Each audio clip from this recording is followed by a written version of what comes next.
இயேசு கிறிஸ்துவின் இணையற்ற நாமத்தில் என் அன்பின் வாழ்த்துக்கள்.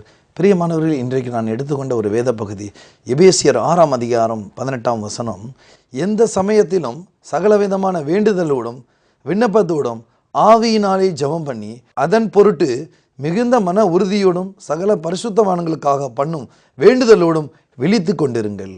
பிரியமானவர்களே, இந்த வேத பகுதி சொல்லுகிறது, எந்த சமயத்திலும் சகலவிதமான வேண்டுதல்களோடு விண்ணப்பத்தோடு ஆவியிலே ஜெபம் பண்ணி.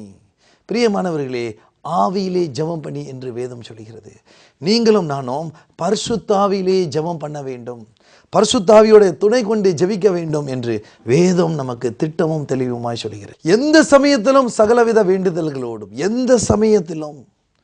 இன்றைக்கு ஒவ்வொரு கிறிஸ்தவருடைய வாழ்க்கையிலும் பிரியமானவர்களே, ஜெபம் மிகவும் குறைவு, ஜெபம் மிகவும் குறைவு. ஜெபம் இல்லாத வாழ்க்கை வாழ்ந்து கொண்டிருக்கிறார்கள். ஏதோ ஊழியத்துக்கு காணிக்கை கொடுத்தால் அவர்கள் ஜெபித்து கொண்டிருப்பார்கள் என்று நினைத்து அவர்கள் ஜெபிக்க தாங்கள் சுயமாய் ஜெபிக்காமல் மற்றவர்களுடைய ஜெபத்தை நம்பிக்கொண்டு தாங்கள் இஷ்டம் போன வாழ்க்கையில் வாழ்ந்து கொண்டிருந்தால் முடியும் என்று நினைத்து கொண்டிருக்கிறார்கள். பிரியமானவர்களே, தனது ஆத்துமக்காக, தனது குடும்பத்துக்காக, தனது ஊழியத்துக்காக, தனது ஜெபத்துக்காக நாமே தினந்தோறும் ஜெபிக்க வேண்டும் என்று வேதம் சொல்கிறது. எச்சமயத்திலும் சகலவிதமான வேண்டுதல்கோடு ஆவியிலே ஜெபம் பண்ணி என்று சொல்கிறது. நீங்கள் ஆவியிலே ஜெபம் பண்ணினீர்களா? இதுவரைக்கும் நீங்கள் பரிசுத்தாவியை துணை கொண்டு நீங்கள் ஜெபித்து கொண்டிருக்கிறீர்களா? இல்லை, நீங்கள் ஏனோ தானோ என்று செத்த ஒரு 5 நிமிஷம் ஜெபம் செய்வோம், காலை எழுந்தவுடன் 5 நிமிடம் செய்தால் போதும், இல்லை மதியத்தில் ஒரு 5 நிமிடம் செய்தால் போதும், இல்லை மாலையில் நம்ம கூடி ஒரு 10 நிமிடம் ஜெபம் செய்தால் போதும் என்று எண்ணிக்கொண்டிருக்கிறீர்களா? வேதம் சொல்கிறது, எச்சமயத்திலும் எந்த சமயத்திலும் நீங்கள் பரிசுத்த ஆவியை கொண்டு நீங்கள் ஜெபிக்க வேண்டும், ஆவியிலே நீங்கள் ஜெபிக்க வேண்டும். உங்களுடைய ஆவியினாலே ஜெபம் பண்ணி அதன் பொருட்டு மிகுந்த மன உறுதியோடு, வசனம் சொல்கிறது, எந்த சமயத்திலும் சகலவிதமான வேண்டுதலோடும் விண்ணப்பத்தோடும் ஆவியினாலே ஜெபம் பண்ணி அதன் பொருட்டு மிகுந்த மன உறுதியோடு சகல பரிசுத்தவான்களுக்காக பண்ணும் வேண்டுதலோடு விழித்து கொண்டிருங்கள் என்று வேதம் திட்டமும் தெளிவுமாய் சொல்கிறது. பிரியமானவர்களே, இந்த காலை பொழுதிலே நான் உங்களுக்கு நினைவூட்டட்டும் ஒரு வசனம். நீங்கள் ஜெபித்தீர்களா? நீங்கள் ஜெபிக்கிறீர்களா? நீங்கள் ஜெபிக்கிறீர்கள் என்றால் நிச்சயம் நீங்கள் விடுதலை பெறுவீர்கள். தேவனிடத்தில் நீங்கள் உங்களுடைய விண்ணப்பத்துக்கு தேவன் பதில் கொடுப்பார். இன்றைக்கு ஜெபம் செய்யாத கிறிஸ்தவர்கள் அநேகர் உண்டு. ஏதோ சற்று நேரம் ஆண்டவரை துதிப்போம், ஏதோ சற்று நேரம் பைபிளை வாசித்து விட்டு தன்னுடைய வேலைக்கு சென்று விடுவோம் என்று எண்ணுகிறார்கள். ஆனால் பிரியமானவர்களே, வேதம் நமக்கு சொல்கிறது, எந்த சமயத்திலும் ஜெபம் பண்ண வேண்டும், எந்த சமயத்திலும் நாம் ஜெபம் பண்ண வேண்டும். பரிசுத்தவான்களுக்காக வேண்டுதல் செய்ய வேண்டும், ஊழியங்களுக்காக வேண்டுதல் செய்ய வேண்டும், ஆலயத்துக்காக வேண்டுதல் செய்ய வேண்டும், பாஸ்டர் ஃபாதர்களுக்காக ஜெபிக்க வேண்டும், நாம் நம்மளுடைய ஊழியத்தில் இருக்கிற பேராயர்களுக்காக ஜெபிக்க வேண்டும். வேதம் சொல்கிறது, எந்த சமயத்திலும் வேண்டுதல் செய்ய வேண்டும். எப்படி வேண்டுதல்?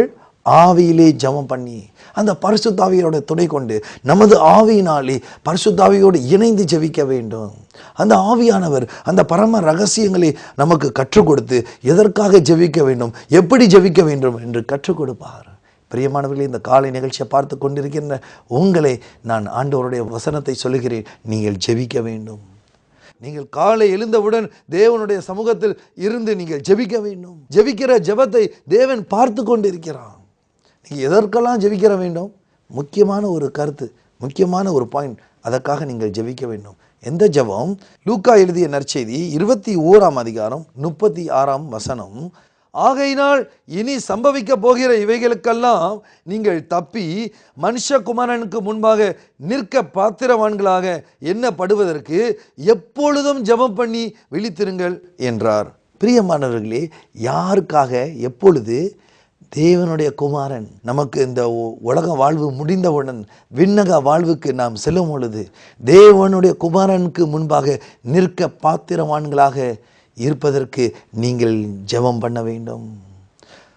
எப்படி ஜெபம் பண்ண வேண்டும்? வேதம் சொல்கிறது, நீங்கள் எண்ணப்படுவதற்கு எப்பொழுதும் ஜெபம் பண்ணி விழித்து கொண்டிருங்கள்.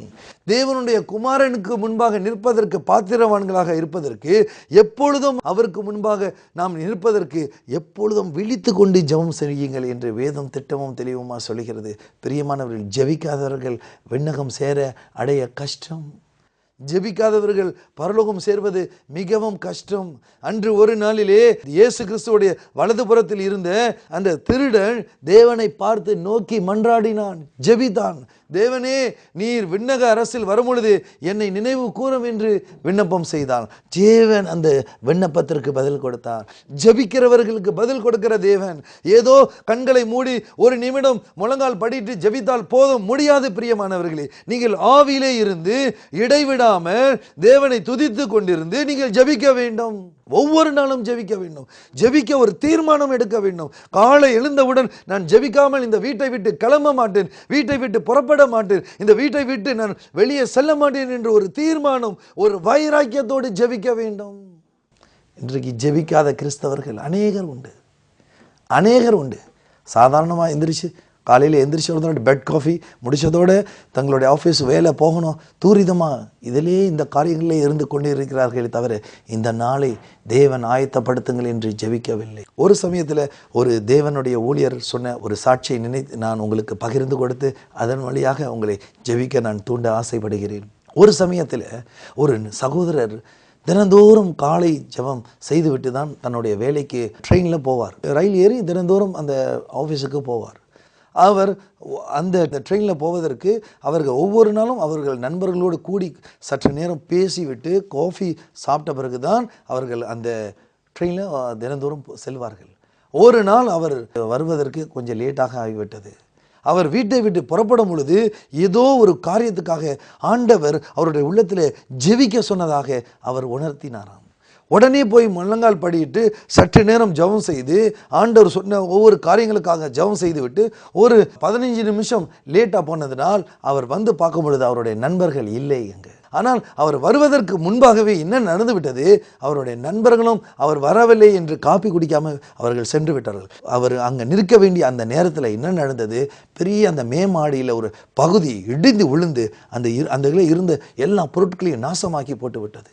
இதனால் அங்கு இருந்தவர்கள் எல்லாம் பயந்து ஓடிவிட்டார்கள். காரணம், அவர் வந்து சேர்ந்த நேரத்தில் இந்த காரியம் நடந்ததை குறித்து அவன் ஆச்சரியப்பட்டு கொடுத்து தேவனை துதித்தான். தேவனை துதிக்கிறவர்களை தேவன் பாதுகாக்கிறார். தேவனை தேடுகிறவர்களை, தேவனுடைய பாதத்தில் அமர்ந்து ஜெபிக்கிறவர்களை தேவன் தேடுகிறார். அது மாத்திரம் பாதுகாக்கிறார். தேவன் அவனுக்கு சேஃப்டி கொடுக்கிறார். இந்த இடத்துல நீங்கள் பாருங்கள், நம்ம நாட்டில் எல்லா இடத்துலையுமே பாருங்கள் சேஃப்டி ஃபர்ஸ்ட்னு எழுதியிருப்பாருங்க. ஆனால் அந்த கான்ஸ்டியூஷனில் எழுதியிருப்பாங்க, ஆனால் அங்கே சேஃப்டி இருக்குமா சொல்ல முடியாது. இதோ சேஃப்டி இஸ் ஃபர்ஸ்ட் என்று எல்லா இடத்துலையும் எழுதியிருப்பார்கள். ஆனால் நான் சொல்லுகிறேன் உங்களுக்கு, ஒரு ஆண்டவருடைய வார்த்தை தீர்க்க தரிசனமாக சொல்லுகிறேன், நீங்கள் ஜெபித்தால் உங்களுக்கு சேஃப்டி உண்டு. நீங்கள் ஜெபிக்கிற கிறிஸ்தவர்களுக்கு சேஃப்டி நிச்சயம் உண்டு. அந்த சகோதரன் சொல்லி என்னை சொல்லும் பொழுது நான் பரவசம் அடைந்தேன். நான் ஜெபிக்கிறவர்களுக்கு தேவன் எவ்வளவு பாதுகாப்பு, ஜெபிக்கிற கிறிஸ்தவர்களுக்கு தேவன் எவ்வளவு பாதுகாப்பு கொடுக்கிறார். தம்முடைய பிள்ளை வந்துவிடும் என்று சொல்லி அதை பிள்ளையை லேட்டாக்கி அந்த இடிந்து போன கட்டடம் விழுவதற்கு முன்பதாகவே தேவன் அவர்களை பாதுகாத்து கொண்டார். ஹல்லேலூயா. இந்த நிகழ்ச்சியை பார்த்து கொண்டு இருக்கின்ற அருமையான சகோதரனே, சகோதரி, நீ ஜெபிக்காமல் வீட்டை விட்டு புறப்படாது, ஜெபிக்காமல் வேலைக்கு செல்லாது, ஜெபிக்காமல் ஊழியம் செய்யாது, ஜெபிக்காமல் நீ படிக்க போகாது. ஜெபிக்கிற கிறிஸ்தவர்களை தேவன் பாதுகாக்கிறார். ஜெபிக்கிற ஜெபத்துக்கு சக்தி உண்டு, ஜெபிக்கிறவனுக்கு விடுதலை உண்டு. அன்று ஒரு நாளிலே வேதத்தை வாசிப்போம். அப்போஸ்தலர் பணி 16ஆம் அதிகாரம் 25ஆம் வசனத்தில், நடுராத்திரியிலே பவுலும் சீலாவும் ஜெபம் பண்ணி தேவனை துதித்து பாடினார்கள். காவலில் வைக்கப்பட்டவர்கள் அதை கேட்டு கொண்டிருந்தார்கள். நடுராத்திரியிலே பவுலும் சீலாவும் கைகளை அவர்கள் கட்டப்பட்ட நிலையிலே இருந்த போதிலும், மரக்கட்டையினால் கட்டி அவர்கள் உடம்பு முழுவதும் காயப்பட்ட நேரத்திலும் நடுராத்திரிலும் தேவனை நோக்கி ஜெபித்தார்கள். ஜெபிக்கிற ஜெபத்தை தேவன் ஏறெடுக்கிற தேவன். ஜெபிக்கிறவர்களை கைவிட என்ன நடந்தது தொடர்ந்து படித்து பாருங்கள். தேவன் பூமியை அசைத்தார், அவர்களை விடுதலையாக்கினார். அந்த சிறையில் இருந்தவர் யாவரும் விடுதலையாக்கப்பட்டார்கள். எல்லாரும் ஆச்சரியத்தோடு பார்த்தார்கள். தேவன் ஜெபிக்கிற ஜெபத்துக்கு பதில் கொடுக்கிறவர் மாத்திரமல்ல, ஜெபத்துக்கு வல்லமை உண்டு, ஜெபத்துக்கு ஒரு பலன் உண்டு. ஜெபத்தை குறித்து யூதா 1ஆம் அதிகாரம் 20வது வசனத்தில் அவர் கூறுகிறார். யூதா 1:20, நீங்களோ பிரியமானவர்களே, உங்கள் மகா பரிசுத்தமான விசுவாசத்தின் மேல் உங்களை உறுதிப்படுத்தி கொண்டு பரிசுத்த ஆவிக்குள் ஜெபம் பண்ணி. எப்படி இருக்க வேண்டுமா? விசுவாசத்திலே உங்களை உறுதிப்படுத்தி கொண்டு பரிசுத்த ஆவியிலே ஜெபம் பண்ணுங்கள். நீங்கள் பரிசுத்த ஆவியோடு ஜெபம் பண்ணினீர்களா? உங்கள் விசுவாசத்தை உறுதிப்படுத்தி கொண்டு என்றால் என்ன? நான் ஜெபிப்பேன், என் ஜெபத்துக்கு பதில் கொடுப்பார் என்ற ஒரு விசுவாசத்தோடு முழங்கால் படியிட்டு ஜெபித்து விட்டு நீங்கள் வீட்டை விட்டு புறப்பட்டு போங்கள். நீங்கள் தேடுகிற காரியம் வாய்க்கும். இயேசுவால முடியும். ஹல்லேலூயா. இயேசுவால முடியாத காரியம் இல்லை, என் தேவனால முடியாத கூடாத காரியமே இல்லையே. அவர் சொல்லுகிறார், நீங்கள் விசுவாசத்தை உறுதி பண்ணி பரிசுத்தாவினாலே ஜெபம் செய்யுங்கள். கண்களை மூடி தேவனை நோக்கி கூப்பிட்டு மன்றாடி நீங்கள் ஜெபிங்க பொழுது உங்களுடைய ஜெபத்துக்கு தேவன் பதில் கொடுப்பார். கட்டாயம் நிச்சயம் பதில் கொடுப்பார். இந்த நிகழ்ச்சியை பார்த்து கொண்டிருக்கின்ற உங்களுடைய வேதனையோடு இருக்கலாம், நீங்கள் ஏதோ தேவைகளோடு இருக்கலாம், ஏதோ என்னோட பணம் தேவை, பொருளாதாரம் தேவை, வீட்டில் சுகம் தேவை. உங்களுடைய தேவைகளை சந்திக்கிறதுக்கு நீங்கள் ஜெபிங்கள். முதலாவது ஒரு ஜெபிக்க தீர்மானம் எடுங்கள். கட்டாயம் தேவன் உங்களுடைய சூழ்நிலைகளை மாற்றுவார். தேவன் ஜெபிக்கிறவர்களை விடுதலை பண்ணுகிறவர், பாதுகாக்கிறவர், ஆசீர்வதிக்கிறவர். நடுராத்திரியிலே பவுலையும் சீலாவையும் விடுதலை கொடுத்தவர். அதோ அந்த சகோதரன் ஜெபிக்கும் பொழுது, அவன் ஜெபித்து விட்டு புறப்படும் பொழுது அவனுடைய ஆபத்தை கடந்து போக செய்கிற தேவன் உங்களையும் கடந்து போக செய்வார், உங்களையும் ஆசீர்வதிப்பார். கட்டாயம் ஜெபிப்போம். எப்பொழுது கண்களை மூடி என்னோடு ஜெபிப்பீர்களா? எங்களை நேசிக்கின்ற எங்களை அன்பின் பரமபிதாவே, இதோ இந்த காலை வேலைக்காக உம்மை நன்றியோடு ஸ்தோத்தரிக்கிறோம் அப்பா. இதோ இந்த வேலையிலும் நாங்கள் கூடி ஜெபிக்கிறதுக்காகவே இந்த திருவசனத்தை நாங்கள் வாசித்திருக்கிறோம் ஆண்டவரே.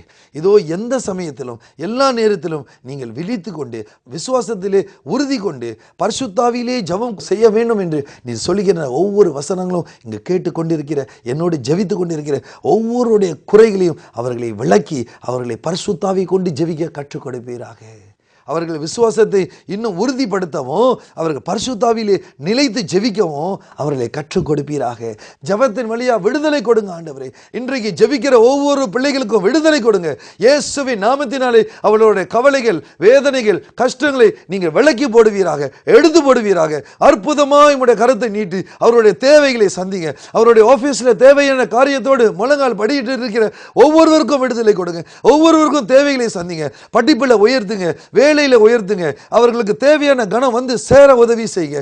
இயேசு கிறிஸ்துவின் நாமத்தினாலே நான் ஜெபிக்கிறேன் என் ஜீவனுள்ள பரிசுத்த பரமபிதாவே, ஆமீன். பிரியமானவர்களே, ஜெபத்தை கேட்டார், கட்டாயம் உங்களை ஆசீர்வதிப்பார். நீங்கள் தொடர்ந்து ஜெபியுங்கள், ஆசீர்வாதத்தை பெற்றுக்கொள்வீர்கள். நீங்கள் பெற்ற ஆசீர்வாதங்களை எங்களோடு தொடர்பு கொள்ள மறவாதீர்கள். கர்த்தர் உங்களை ஆசீர்வதிப்பாராக. ஆமீன்.